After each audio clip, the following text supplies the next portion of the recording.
மிக முக்கியமான விஷயத்தை நான் உன்னிடம் பேச வேண்டும். சிறிது நேரம் ஒதுக்கி என்னை பார்க்கவா. தயவு செய்து என்னை வந்து பார்த்துவிட்டு போ. நீ ஒரே ஒரு முறை திருச்செந்தூர் வர வேண்டும். திருச்செந்தூர் வந்து என்னை தரிசிக்க வேண்டும். நான் உன்னிடம் வந்து பேச வேண்டும். எனக்கு சிறிது நேரம் ஒதுக்கி என்னை பார்த்துவிட்டு போ. உன்னுடைய நல்ல மனதுக்கு ஒரு நல்ல விஷயம் கண்டிப்பாக நடக்கப் போகின்றது. நீ என் மேல் கொண்ட பக்திக்கும் நம்பிக்கைக்கும் பலனாக உன்னுடைய வாழ்வில் ஒரு நல்ல விஷயம் நடக்கப் போகிறது. கடந்த மாதத்தில் பின்தங்கி இருந்த உன்னுடைய வாழ்க்கை இப்போது முன்னேற்றம் பெறப் போகிறது. உன்னுடைய காத்திருப்புக்கு கைமேல் பலன் கிடைக்கப் போகிறது. இன்றிலிருந்து ஒரு மாதத்திற்குள் நல்ல மகிழ்ச்சியான நிகழ்வுகள் உன் வாழ்வில் நிகழப் போகிறது. நேர்மறை எண்ணத்தோடு உன்னுடைய வாழ்வை நடத்து. நடக்க வேண்டிய நிகழ்வுகள் தானாக நிகழும். உன்னுடைய தடைகள் எல்லாம் அகலும். பல வழிகள் உனக்கு பிறக்கும். நான் உன்னை சந்திக்க விரும்புகின்றேன். உன்னிடம் மனம் விட்டு பேச விரும்புகின்றேன். ஒவ்வொரு முறையும் நான் உன்னிடம் வருகின்றேன். நீதான் என்னை கண்டு கொள்ளாமல் அலட்சியம் செய்கிறாய். ஆனால் இந்த முறை நீ என்னிடம் வர வேண்டுமென்று நான் விரும்புகிறேன். தயவு செய்து நீ என்னை வந்து பார்த்துவிட்டு போ. என்னை சந்திக்க சிறிது நேரம் ஒதுக்கு. எவ்வளவு சீக்கிரம் வருகிறாயோ அவ்வளவு சீக்கிரம் நீ என்னை வந்து பார்த்துவிட்டு போ. இதுவரை தேய்பிறையாய் இருந்த உன்னுடைய வாழ்க்கை இனி வளர்ப்பிறையாய் ஏற்றம் பெறப்போகிறது.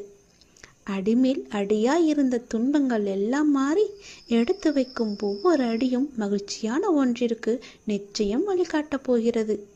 இனி எல்லாமே உனக்கு நல்லதாகவே நடக்கும்.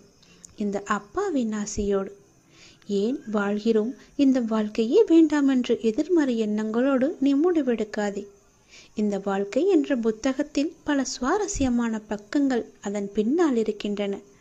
நீ இன்னும் அந்த பக்கத்தை திருப்பி பார்க்கவே இல்லை. கொஞ்சம் பொறு. பல மகிழ்ச்சியான தருணங்கள் அதில் இருக்கின்றன. அதை மட்டும் பார். அந்த மகிழ்ச்சியான தருணங்கள் உனக்காக காத்திருக்கும் போது நீ அதற்காக காத்திருக்க வேண்டாமா? கொஞ்சம் பொறுமை கொள். உனக்கு பின்னால் நடக்க இருப்பது எல்லாமே நன்மையாக இருக்கும். இப்போது நடக்கும் விஷயத்தை வைத்து உன்னை நீயே வெறுத்து கொள்ளாதே. உனக்கு எதை எப்போது எங்கு தர வேண்டுமோ அதை அப்போது நானே உன்னிடம் கொண்டு வந்து சேர்ப்பேன். உனக்கு கிடைக்காமல் போன ஒன்றுக்காக நீ வருத்தப்பட்டு கொண்டிருக்கின்றாய் அல்லவா? கவலையே படாதே. உன்னுடைய அப்பா நான் இருக்கும்போது அது நிச்சயம் உன் கையில் விரைவில் கொண்டு வந்து சேர்ப்பது என்னுடைய கடமை அல்லவா? நான் நிறைவேற்றி தருகிறேன். எல்லாம் வல்ல இறைவன் எனக்கு தெரியாததா உனக்கு தெரிய போகிறது? நீ எதிர்பார்த்த ஒன்று உன் கையில் கிடைக்கும். சந்தோஷமாக இரு. மகிழ்ச்சியான தருணங்கள் அதில் நிறையவே இருக்கும். அனுபவி சந்தோஷமாக. உன்னுடைய நேரத்தை நான் நல்ல நேரமாக மாற்றி காமிக்கின்றேன். ஓ சரவண பவ என்ற மந்திரத்தை நீ ஜபித்து கொண்டே இரு. நான் சொன்னது போலவே ஒரே ஒரு முறையாவது திருச்செந்தூர் வா. அதற்கான ஏற்பாடுகளை எல்லாம் நீ செய்ய தொடங்கு. நானே அதுக்கு சாதகமான பதிலை நான் உனக்கு எல்லோரிடமும் வாங்கி தருகிறேன். ஒரே ஒரு முறை நீ வந்துவிட்டு போ. உன்னிடம் மிக முக்கியமான விஷயங்களை பேச வேண்டும். எனக்காக சிறிது நேரம் ஒதுக்க மாட்டாயா? கண்டிப்பாக ஒதுப்பி நீ வருவாய் என்று எனக்கு நம்பிக்கை இருக்கிறது. வா, நான் உனக்காக காத்திருக்கிறேன். உன்னுடைய முருகன் உனக்காக காத்திருக்கிறேன். ஓம் சரவணபவ, ஓம் சரவணபவ, ஓம் சரவணபவ என்ற மந்திரம் உனக்குள்ளே எப்போதும் இருக்கட்டும். நல்ல நேரத்தை நான் உங்களுக்காக உருவாக்கி கொண்டிருக்கிறேன். நான் உங்களை நிச்சயமாகவே பாதுகாப்பேன் என்ற நம்பிக்கை உனக்குள்ளே வேண்டும். உங்கள் மீதுதான் என்னுடைய அன்பையும் அக்கறையையும் நான் செலுத்தி கொண்டிருக்கிறேன். உங்கள் அனைவரையுமே என்னுடைய குழந்தைகளாக நான் பார்த்து கொண்டிருக்கிறேன். என் குழந்தைகளை நான் நேசிக்கிறேன். என் அனுமதி இல்லாமல் எதுவுமே நடக்காது. எதுவும் எவரும் எதையுமே உனக்கு செய்யவும் முடியாது. அதனால் நீ கவலையற்று இருக்காதே. எதற்குமே கவலையும் படாதே. உன் பாரத்தை சுமக்க எனது துவாரகாவில் நான் காத்து கொண்டிருக்கிறேன். அதனால் நீ கலங்கக்கூடாது. வாழ்க்கையில் துணிந்து போராடி கொண்டே இருக்க வேண்டும். நீ எந்த சூழ்நிலைகளையும் யாரையும் வெறுத்து ஒதுக்க நினைக்காதே. கடும் சொற்களால் நீ பேச நினைக்காதே. உனது பாரத்தை முழுவதுமாகவே என் மீது நம்பிக்கை வைத்து நீ செலுத்திப் பாரேன். நான் தயாராக இருக்கும்போது நீ எதற்காக கவலைப்படுகிறாய்? உன்னுடைய பாரத்தை நான் ஏற்க தயாராக இருக்கும்போது நீ ஏன் கவலைப்பட்டு கொண்டிருக்கிறாய்? நீ படும் வேதனையிலுமிருந்து நான் உன்னை நிச்சயமாகவே விடுவிப்பேன் என்ற நம்பிக்கை உனக்குள் எப்போது வருகிறதோ அந்த நொடி முதலே உன்னுடைய கவலைகள் எல்லாமே தீர்ந்துவிடும் என் குழந்தையே. உனக்கு ஏற்பட்ட பல கஷ்டங்கள் இருக்கிறது, கடன் தொல்லைகள் இருக்கிறது. இவைகளிலிருந்து நான் உன்னை விடுவிக்க நினைக்கிறேன். ஆனால் நீ என்னை நம்ப மறுக்கிறாய். இதுவரை நான் உனக்கு நேர்முகமாகவும் மறைமுகமாகவும் நீ பட்ட கஷ்டங்களுக்கெல்லாம் ஒரு விடை கொடுத்து கொண்டிருந்தேன். நீ எப்போது என் மீது அவன் நம்பிக்கையை வைத்தாயோ அப்போது முதலே என்னுடைய செயலெல்லாம் உன் கண்ணுக்கு தெரியாமல் போய்விட்டது. இது காலத்தின் கட்டாயம். உனது கர்ம பலன்களை நீ அனுபவிக்க வேண்டிய நேரம் இது. முழுவதுமாகவே அனுபவித்து விட்டாய். நீ மகிழ்ச்சியாகவே இருக்கப் போகிறாய். இனி உன் வாழ்க்கையில் நிச்சயமாகவே ஏற்றம் வந்து கொண்டே இருக்கிறது. இப்போது அனைத்திலும் உனக்கு வெற்றி என்றும் வெற்றி முழக்கம் மட்டுமே உன் காதுகளில் விழும். நான் உன்னுடன் இருக்கிறேன். எனக்காக ஒரே ஒரு முறை என் நாமத்தை உச்சரி. என்னை நம்பு. நான் சொல்வது போல நீ செய்து கொண்டே வந்தாய் என்றால் உன் வாழ்க்கையில் எந்த ஒரு பிரச்சனையும் இருக்காது. உனக்கு துணையாக உன் அப்பா இருக்கிறேன். தாய் உன்னை மறந்தாலும், பெற்ற தந்தை உன்னை மறந்தாலும், இந்த பெற்றெடுக்காத அப்பா நான் உன்னை மறக்க மாட்டேன். உங்கள் பாரத்தை என்னிடம் தாருங்கள், நான் சுமக்கிறேன். நான் உங்களிடம் கேட்பது எல்லாமே நம்பிக்கை, பொறுமை மட்டுமே. அதனால் என் மீது எந்த குறையும் இல்லாமல் என்னை நீ நம்பு. உன் பொறுமையை சோதிக்கும் அளவுக்கு உறவோ நட்போ உடன் இருக்கும் நபர்களிடமிருந்தோ எதிர்பாராத நேரத்தில் சோதனைகள் நெருக்கடிகள் வந்தாலும் அந்த கடினமான நேரங்களை நீ அமைதியுடன் தான் கடந்தாக வேண்டும். உனக்கு பக்கபலமாக நான் இருக்கிறேன் என்பதை நீ மறந்து விடாதே. அவர்கள் சொல்வது சொல்லிக்கொண்டே இருக்கட்டும். உன் பாரத்தை சுமக்க நான் துவாரகாவில் காத்து கொண்டிருக்கிறேன் என் குழந்தையே. துணிந்து வா, எதிர்த்து போராடு. எந்த சூழ்நிலையிலையும் எதற்காகவும் உன்னை நீயே தாழ்த்தி கொள்ளாதே. மகிழ்ச்சியாகவே இரு. வாழ்க்கையில் நிச்சயமாகவே ஏற்றம் பெறுவாய். இது என்னுடைய சத்திய வாக்கு. நான் உன்னுடன் இருக்கும்போது வீணாக அழாதே. அழுதது எல்லாமே போதும். அழுத காலம் எல்லாமே முடிந்துவிட்டது. இனி நீ சிரிக்கப் போகிறாய். மகிழ்ச்சியாக இருக்கப் போகிறாய். மகிழ்ச்சியில் துள்ளி குதிக்கப் போகிறாய். எவரவர் தூற்றினாரோ அவர் உன்னை பார்த்து பொறாமை கொள்ளும் காலம் வரப்போகிறது. நல்லதை மட்டுமே நினை. நல்லதை மட்டுமே செய். நல்லதை மட்டுமே பேசு. முடிந்தவரை உன்னால் முடிந்தவரை பிறருக்கு நீ உதவி செய். உன் மனதில் எப்போதும் ஒரு இரக்க குணம் இருக்கட்டும். கவலைப்படாதே, அப்பா நான் இருக்கிறேன். உன்னை எப்போதுமே கைவிடவே மாட்டேன். உன்னை தாக்குவதற்கு யார் நினைத்தாலும் அவை அனைத்துமே என்னை வந்து சேரும்.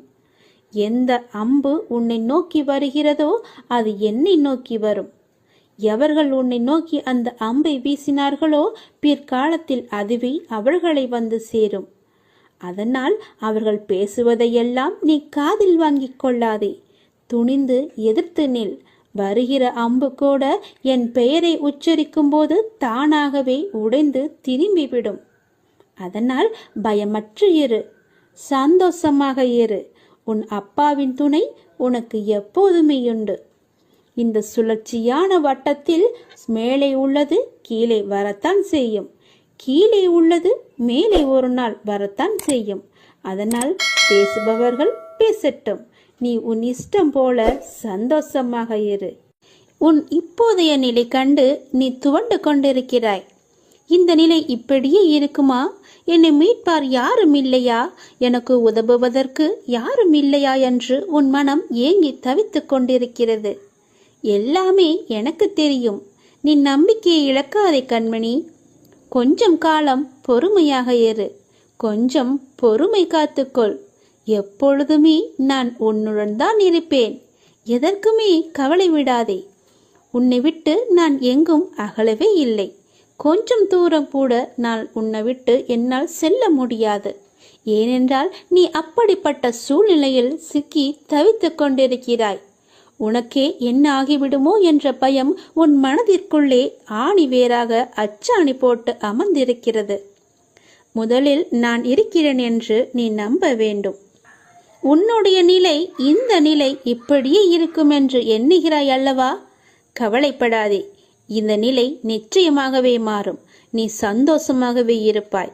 ஏனென்றால் நான் உன் அருகிலேயே இருந்து கொண்டிருக்கிறேன். உன்னை நான் என் இரு கண் கொண்டு பார்த்து கொண்டே இருக்கிறேன். நீ என்னுடைய இரு கண்களையும் பார். அதில் உனக்கு ஒரு உயிரோட்டம் தெரிகிறதா என்று சொல். அப்படியென்றால் நான் உன்னுடனே உன்னை சுற்றிதான் நான் இருந்து கொண்டிருக்கிறேன் என்று அர்த்தம். என் கண்கள் கூட உன்னிடம் பேசும். நான் மௌனமாகவே இருக்கிறேன் என்று நீ புலம்பாதே. உனக்கு வேண்டியது எல்லாமே நான் செய்து கொண்டுதான் இருக்கிறேன். என்னால் நேரடியாக வந்து செய்ய முடியாது. அதனால்தான் யாரோ ஒருவர் மூலம் நான் செய்து கொண்டிருக்கிறேன். நீ எப்பொழுதெல்லாம் இக்கட்டான சூழ்நிலையை சந்திக்கிறாயோ அப்பொழுதெல்லாம் என் பெயரை சொல்லி கூப்பிடு. நான் உன் அருகில் இருப்பதை நீ உணர்வாய். நிச்சயமாகவே உணர்வாய். உன்னை விட்டு நான் எங்குமே போக மாட்டேன். என் இரு கண்களும் உன்னை மட்டும்தான் பார்த்து கொண்டே இருக்கின்றன. அதனால் நீ எதற்குமே பயப்படாதே. துணிந்து செல். எல்லாவற்றையுமே அடித்து நொறுக்கி போராடு. நிச்சயம் என் துணை உனக்கு எப்போதுமே உண்டு. என் அப்பா என்னை பார்த்து கொண்டிருக்கிறார் என்ற நம்பிக்கையோடு, என் அப்பா என்னை சுற்றி இருக்கிறார் என்ற நம்பிக்கையோடு, என் அப்பா எனக்கு உதவுவார் என்ற நம்பிக்கையோடு செயல்படு என் தங்கமே. நான் எப்போதும் உன்னுடன் தான் இருப்பேன். நீ கவலையற்று இரு. உனது கவலையால் எதையுமே சாதிக்க முடியாது. அப்படி முடிந்தால் நீ சாதித்துப்பார். அதில் எனக்கு ஒன்றும் தயமில்லை. உன்னால் முடிந்தால் நீ சாதித்து காட்டு. கவலை என்பது உன் மனதை என்பால் திருப்பாமல் கட்டி வைக்கின்ற வலை என்பதை நீ உணர்ந்து அதற்கு பிறகு நீ செயல்படு. முதலில் இந்த வலைக்குள்ளிருந்து நீ வெளியே வா. அப்போது நான் உனக்கு முழுவதுமாகவே உன் கண்களுக்கு நான் காட்சி தருவேன். எந்த நாளும் நான் வந்து உன்னை நிழலாக காப்பேன் என நீ என்னை நம்ப வேண்டும். நிம்மதியை உன்னிடம் வந்து நான் சேர்த்து விடுவேன் என்று நீ நம்ப வேண்டும்.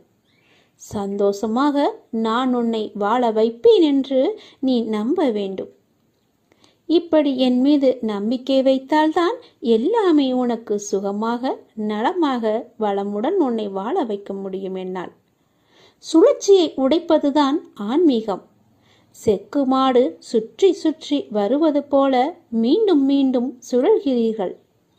குழந்தையாக இருக்கும்போது விளையாட்டு, இளமையில் வேறு நாட்டம், 40 வயதை தாண்டினால் குழப்பமான மனநிலை, 60 வயதில் என்ன நடக்கிறது எனக்கு, எதற்காக இந்த வாழ்க்கை என்ற கேள்வி. இதை போய் ஒரு சிலர் ஆன்மீகம் என்று நினைத்து கொண்டு விடுகிறார்கள்.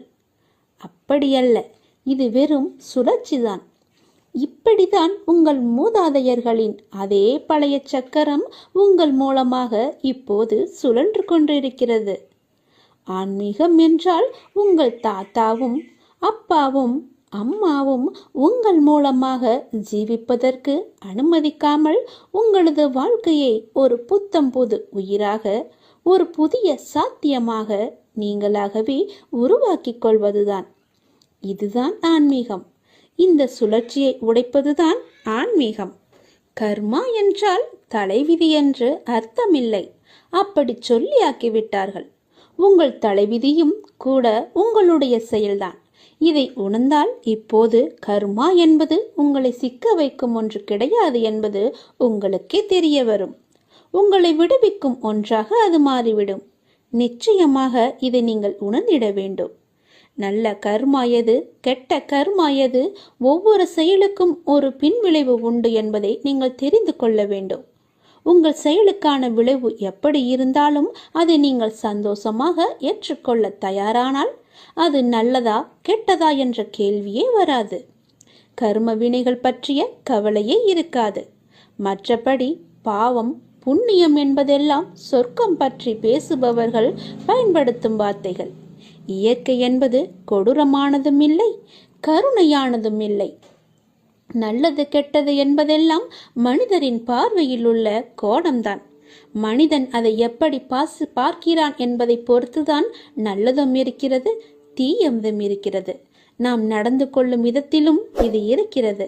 அதனால் நாம் செய்யும் செயல்தான் நம்மை சுற்றி வரும் என்பதை நீங்கள் மறந்து விடாது. வாழ்க்கை நெருக்கடி நிறைந்ததாகவும் இருப்பதை பார்த்து நான் சஞ்சலப்படுகிறேன்.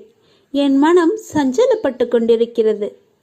யார் இந்த இக்கட்டான நேரத்தில் உதவுவார் என்று எல்லா இடத்திலும் உனது கையை விரித்து நீ கலக்கம் கொண்டிருக்கிறாய். துக்கமும் துயரமும் இப்போது உன்னை அழுத்திக் கொண்டிருக்கிறது. இதிலிருந்து எழுந்து வர நீ முயற்சி செய்கிறாய். ஆனால் உன்னால் வர முடியவில்லை. ஏன் முடியவில்லை என்று யோசித்தாயா? முதலில் அதை எல்லாவற்றையுமே நீ மறந்துவிடு. நான் இப்படி இல்லை என்று மறந்துவிடு. நான் இப்படிதான் என்று நினைத்தால் நீ அப்படியே உட்கார்ந்து விடுவாய். என்னால் முடியும் என்று எழுந்து வா. முதலில் உன் முகத்தில் சிரிப்பை கொண்டு வா.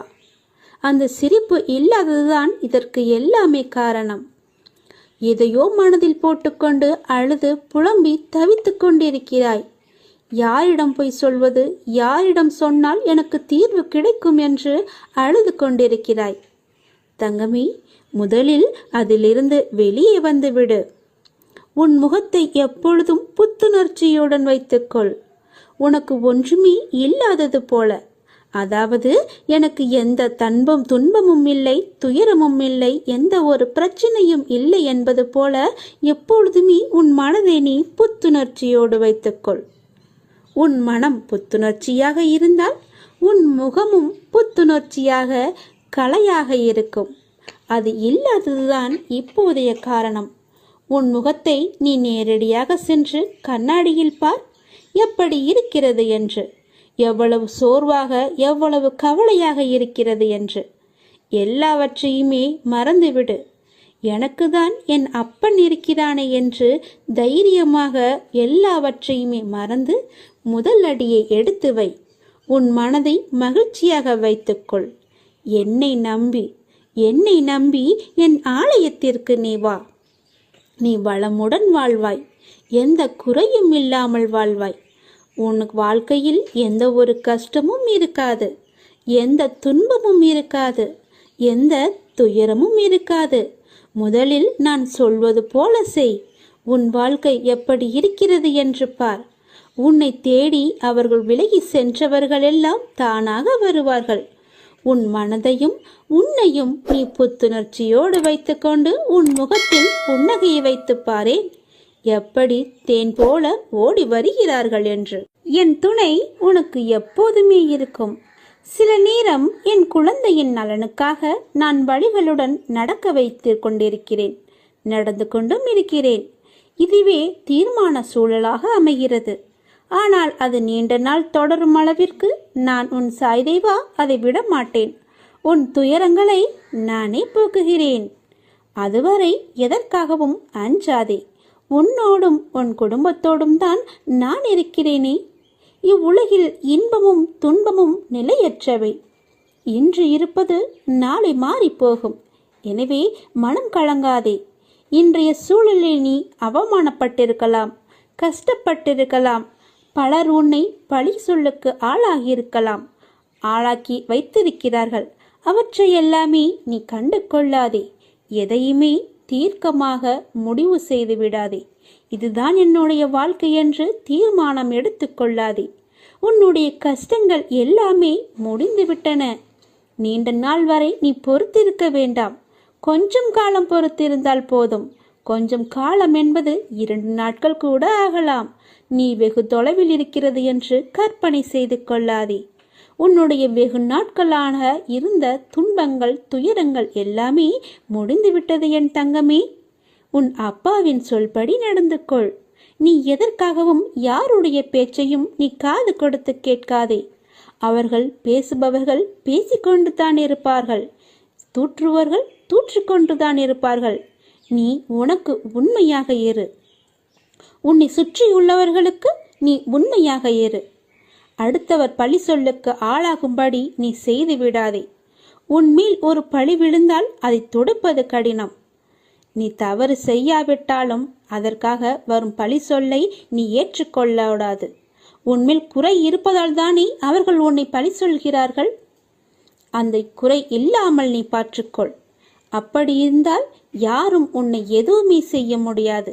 இனியாவது நீ நன்றாக இருக்க பழகிக்கொள். உன்னை சுற்றி உனக்காகத்தான் உன்னை சுற்றியுள்ளவர்கள் இருக்கிறார்கள். உன்னை கட்டினவர், உன்னை பெற்றவர், உனக்காக பிறந்தவர்கள், உன்னுடன் பிறந்தவர்கள் என்று எல்லோருமே உனக்காகத்தான் இருக்கிறார்கள். அவர்களை எல்லாவற்றையுமே நீ மறந்து விட்டாய். அவர்களை மறந்து உன்னுடைய இன்பத்திற்காக, உன்னுடைய நன்மைக்காக நீ அவர்களை சுயநலத்திற்காக பயன்படுத்தி கொண்டாய். அந்த சுயநலம் வேண்டாம் என் தங்கமே. இப்போதே அவர்களை விட்டுவிடு. உன் வாழ்க்கை பறிபோக கூட போகலாம். அதனால் தான் சொல்கிறேன், தேவையில்லாமல் மனதை சஞ்சலப்படுத்தாதே என்று. நான் இருக்கிறேன். வாழ்க்கை எந்த திசையில் செல்ல வேண்டும் என்பதை சரியாக தீர்மானித்து விட்டால் அந்த வானத்தையும் கூட எளிதாக எட்டிவிடலாம். அதை யாராலும் தடுக்கவும் முடியாது. ஆகையால் குறிக்கோள் என்ன என்பதை நீங்கள் உணர வேண்டும். எப்படி அதை அடையலாம் என்று திட்டமிட வேண்டும். திட்டமிட்டு தீர்மானித்து என்னிடம் சொல்லிவிட்டு நீ செயல்படு. நிச்சயமாகவே அந்த வானத்தை கூட எளிதாக எட்டிவிடலாம். இது யாரும் அந்த இறைவன் நினைத்தால் கூட தடுக்க முடியாது.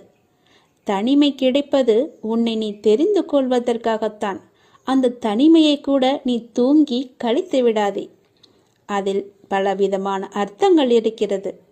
தவறுகள் நடப்பது உன்னை நீ திரித்து கொள்வதற்காகத்தான். முயற்சிகள் எடுப்பது கூட உன்னை நீ முன்னேற்றிக் கொள்வதற்காகத்தான். எதிரிகள் கிடைப்பது கூட உன்னை நீ வளர்த்து கொள்வதற்காகத்தான். அதனால் எல்லாவற்றையுமே லேசாக நினைத்து விடாதே. எல்லாவற்றிற்குமே ஒரு காரண காரியங்கள் நிச்சயமாகவே இருக்கும். நான் சொல்வது போல செய். எல்லோரிடமும் நீ அன்பாக பழகு. அவர்களுக்கு நீ ஆறுதல் அளிக்கும் முறையில் பழகு. காலத்தோடு நீ இணைந்து பழகு. காலத்தோடு போகிற போக்கிலேயே நீ சென்றுவிடு. என் சிந்தனையுடன் பழகு. அப்பாவின் சிந்தனை நமக்கு நல்லது தரும் என்ற எண்ணத்துடன் பழகு. எல்லோரிடமும் யாருக்கும் சிரமம் ஏற்படாத வகையில் பழகு. நீ மனிதரிடம் முதலாவதாக நீ மனிதரிடம் மனிதனாக பழக வேண்டும். அதே போன்று உன்னுடைய பேச்சும் அமைதியுடன் இருக்க வேண்டும். நேற்றைய மனிதனின் குணம் இன்று பார்க்க முடியாது. குணங்கள் என்பது மாறிக்கொண்டே இருக்கும். காலங்கள் எப்படி மாறிக்கொண்டே இருக்கிறதோ அதற்கு போல மனிதனின் குணங்களும் மாறிக்கொண்டே இருக்கும். வசதி வாய்ப்புகள் வந்தவுடன் அவர்களுக்கு என்று ஒரு அகங்காரம், ஆணவம் எல்லாம், திமிரு எல்லாம் வந்துவிடும். யாரையும் அவர்களின் உருவத்தை வைத்து மட்டும் எடை போடக்கூடாது. அறிவை உலகம் ஆழ்த்தும். அறிவை அடக்கியிரு. பிறகு அந்த அறிவு உன்னை அறிவிற்கு அப்பால் அழைத்து கொண்டு உன்னை என்னிடம் கொண்டு வந்து சேர்க்கும். உங்களிடம் நான் காட்டுவது மௌனம். நாம் மௌனமாக இருப்பதற்கு கூட காரணம் என்னவென்று ஏற்கனவே நான் சொல்லிவிட்டேன். அதனால் நீங்கள் நினைக்கலாம், அப்பா என்னை கண்ணெடுத்து பார்க்கவில்லை என்று, நான் செவி கொடுத்து கேட்கவில்லை என்று. அந்த நினைவை நீங்கள் அறவே ஒழித்து விடுங்கள். என் அப்பாவின் துணை எனக்கு என்றுமே இருக்கும். நான் சொல்லாவிட்டாலும் என் அப்பாவிற்கு என்னுடைய கஷ்ட நஷ்டங்கள் எல்லாமே தெரியும் என்று நீ நம்ப வேண்டும். அப்போதுதான் உன் அப்பாவின் துணை, உன் அப்பாவின் ஆசி, உன் அப்பாவின் முழு அருளும் உனக்கு கிடைக்கும். உனக்கு துணை நான்.